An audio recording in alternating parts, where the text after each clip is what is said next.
Hey everybody, it's Rory from A&S Gear, and today we're going to learn how to do some general maintenance on your paintball markers. Alright, so we're looking at a BT Delta right here. This is the, let me see something here. So this is the standard mechanical one. It's not an electric version or anything.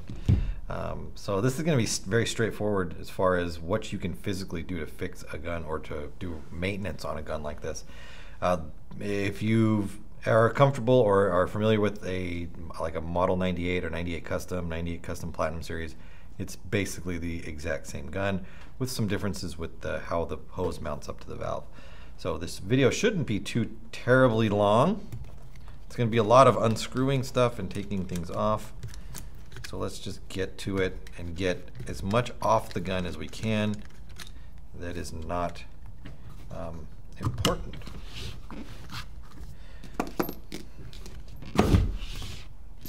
Get that off of there. Get this front piece off of there. Move over to this. Let's get our feed neck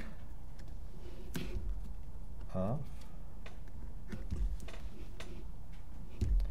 Oop. Get that part.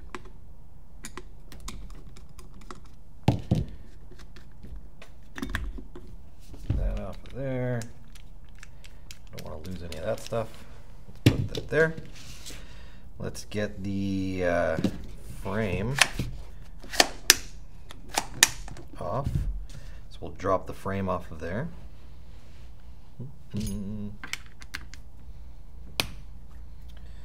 what I'm going to do for this is I'm going to unscrew this frame. I'm not going to take it off quite yet. I'm going to take these two screws out of the ASA because the one thing I am not going to remove through this whole video is the line going into the valve. I can't remove it. It's Loctited in. Well, I take that back. I could physically remove it if I wanted to take it apart, but I don't because I don't want to pull that off, have to re-Loctite it, Teflon it, set it, and all that stuff. So I'm not going to pull it off in the video. I'm going to leave this on like this. So if you're wondering why that's stuck on there, it's because I'd rather not have to redo it.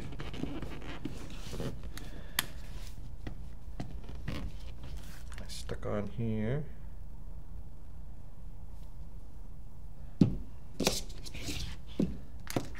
Yes, and yes.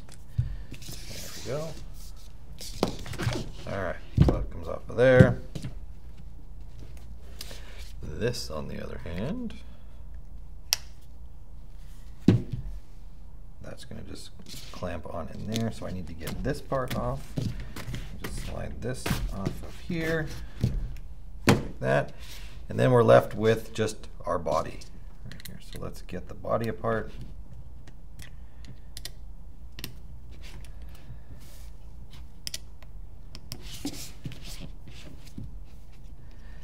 Now before you pull all this apart, we want to make sure that we hold the bolt and valve assembly in place so that it does not spring apart and we lose it. You will need to pull this rubber cap off of the caulking rod because it won't fit through the gap right here. We can set that down as well.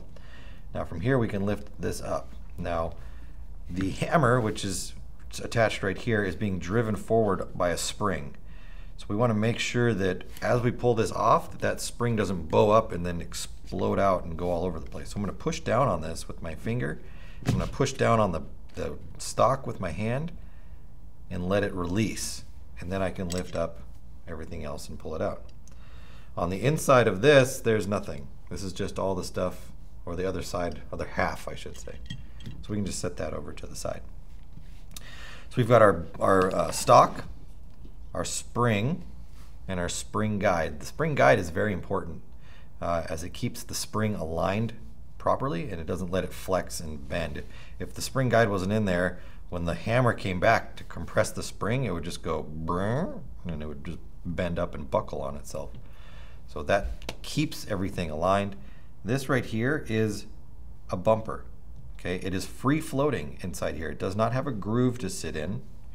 It just protects the back of the stock from the bolt, or the hammer, I should say, slamming backwards and crushing it.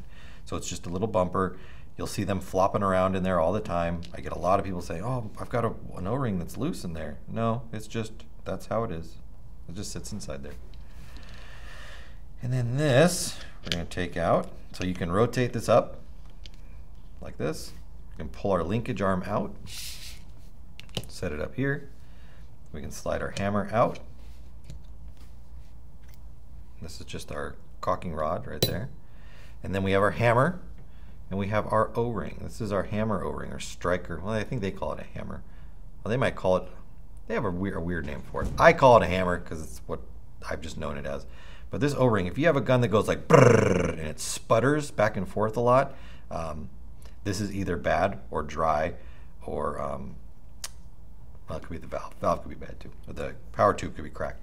But always check this O-ring first. Now there's a little insert that is in the middle of this.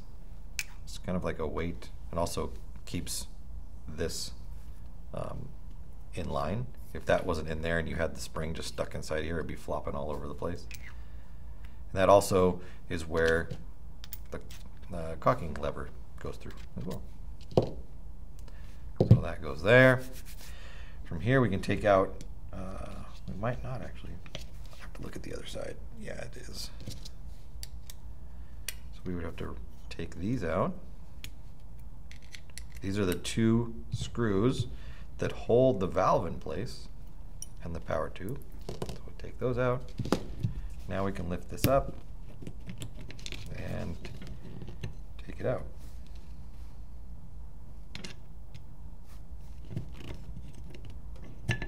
All right, so that comes out of there. You've got a couple things that are stuck to this.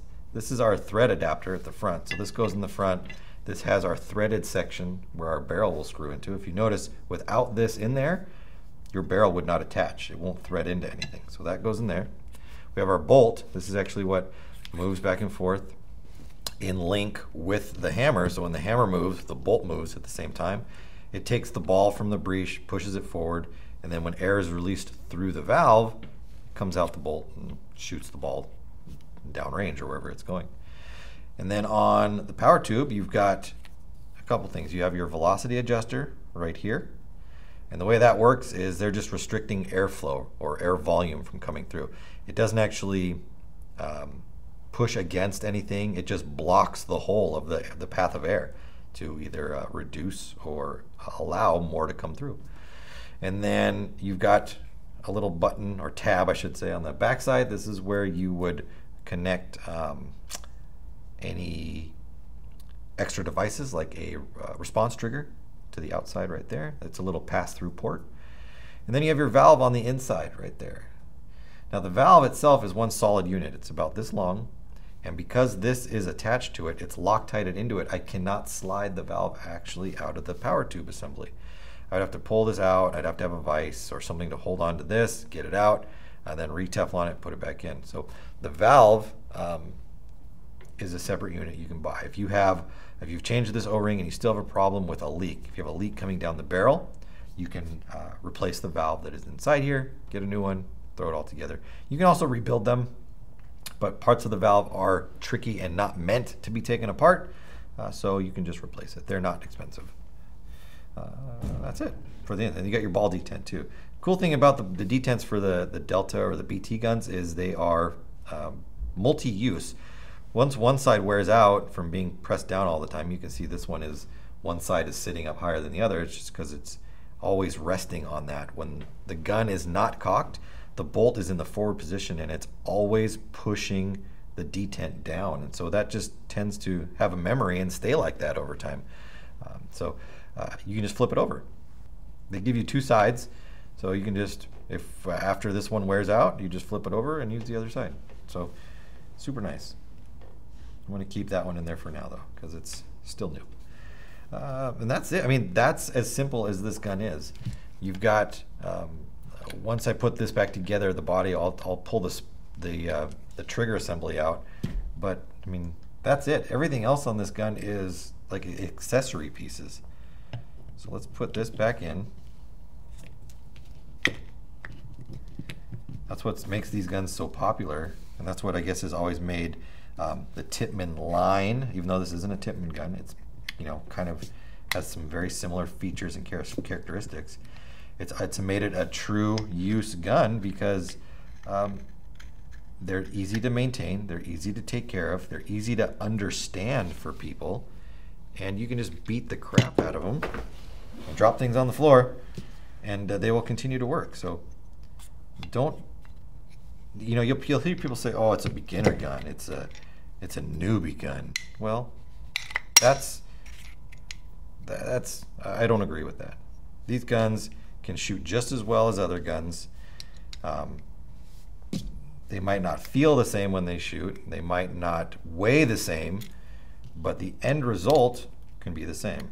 You can get just as accurate and you can shoot just as far as anybody else's gun if you spend the time to make it right. All right, so let's get that in there. Let's put this back here. Oops, wrong way. Like that, like that.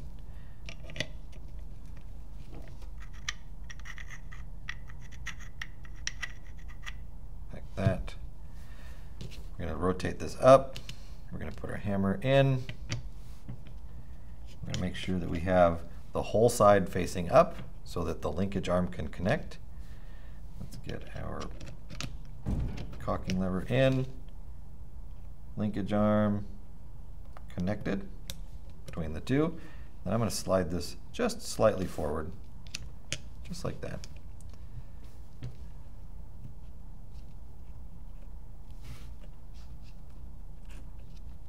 All right, there we go. Next, I want to make sure that our bumper goes in. And then we're going to slide our spring through. Make sure that goes in there. Now, the tricky part of this is going to be compressing the spring down, not letting any of this stuff jump out of position, and then getting the top of the, or the left side of the body back together. So a lot of the times you do have to kind of push everything to the left. So as I've got it all set up in here now, I'm going to slide this forward. That's as far forward as we're going to go right there. I'm going to put this as far forward as I can. Now I'm going to line up the hole in the stock with the spring guide. And I'm going to, while I'm holding this, I'm holding the hammer down so it can't jump out of the way. Make sure my bumper O-ring is forward. I'm going to set the stock into the grooves right there. Okay. Now I'm going to gently set this down. If I push down on the body right now, the body will slip down and this thing will all come apart again. I don't want to do that. I want to use the spring tension to kind of hold it together right now. And I'm going to grab this here. And I'm going to put this on top so that it can't go down. And then I'm going to hold it like that. And I'm going to put my screw back in. Once I've got these two back screws in, I can kind of let go. I'll do the front too. I'm going to do this.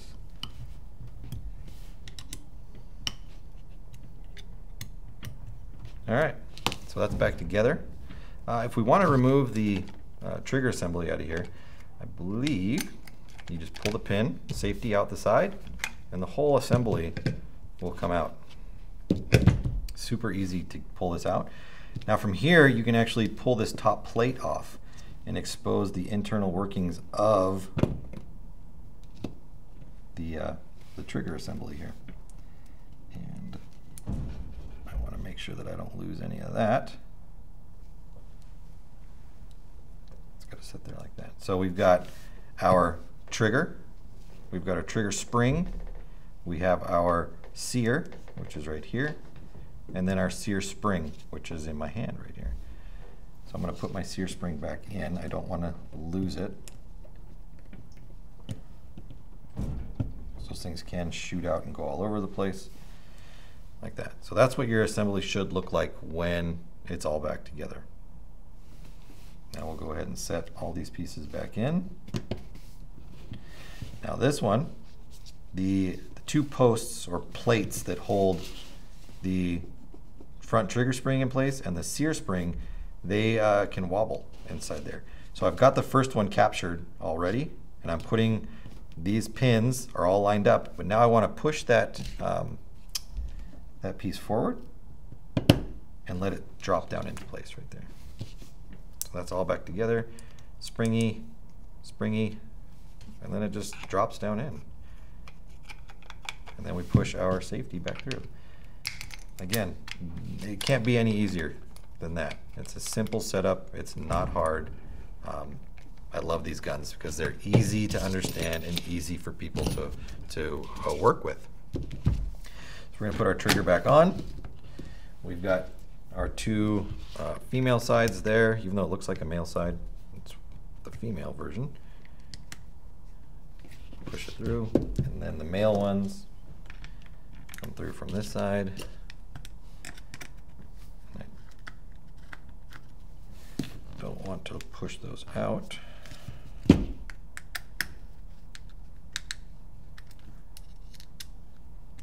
just holding it from the other side.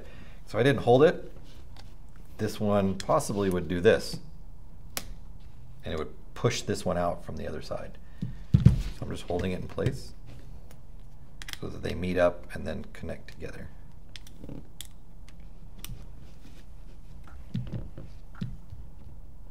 All right. This one, you got 2 length screws here. You have the, since this is angled along the top here, you can see the angle along there.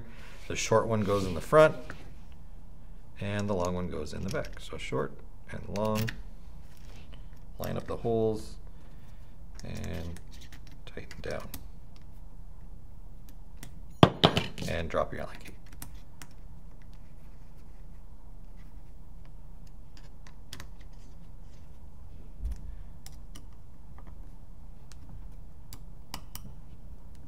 All right, so that's nice and tight. Now we can slide this back on, like that.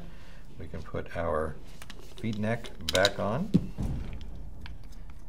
Loosen this up. Get this thing back on here and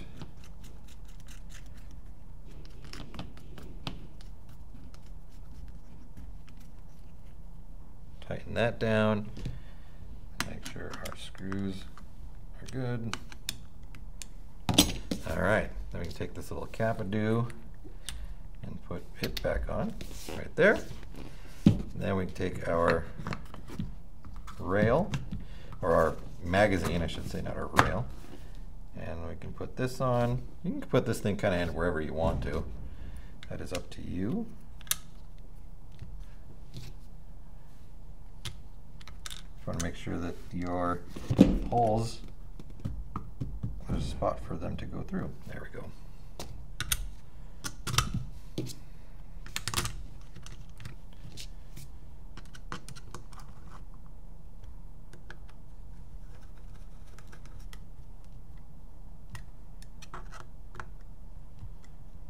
There we go. Protective cap back on there. Slide our stock forward. Take our barrel.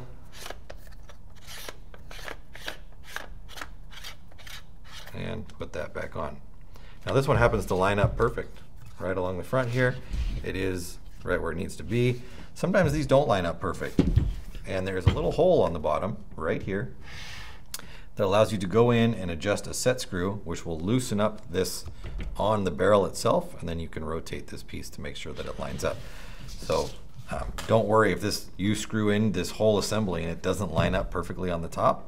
You can adjust it. You can actually take the whole thing apart and reset it so that it all lines up the way it should. So that's our BT Delta. Now this works for a lot of the BT line. The Delta Elite, internally they're going to be the same, like the Combat, the BT4.